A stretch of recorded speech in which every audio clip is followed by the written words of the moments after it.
এই পুরানো ভাঙা আয়নাটা দিয়ে আবার কি হবে? নিশ্চয়ই কিছু একটা হবে, সেটার জন্য ধৈর্য ধরে দেখতে হবে। তোমরা তো সব পুরাতন জিনিসগুলোকে ফেলেই দাও, দেখো না এই জিনিসটা নিয়ে কি হয়।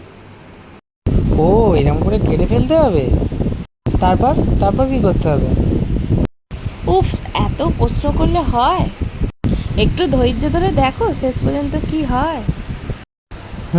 আমি তো দেখছি, তোমরাও কিন্তু শেষ পর্যন্ত দেখো। আমার তো মনে হয় ভালোই কিছু একটা হবে। আর আমাদের নতুন নতুন আরও এরকম ভিডিও পেতে গেলে চ্যানেলটাকে অবশ্যই সাবস্ক্রাইব করে নিতে হবে।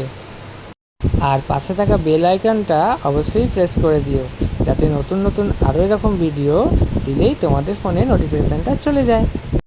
আর দেখা হয়ে গেলে অবশ্যই একটা কমেন্ট করে জানিও তোমাদের কেমন লাগলো। এটা কিন্তু এবার রং করেই রেডি হয়ে গেল। বাহ, দারুণ হয়েছে।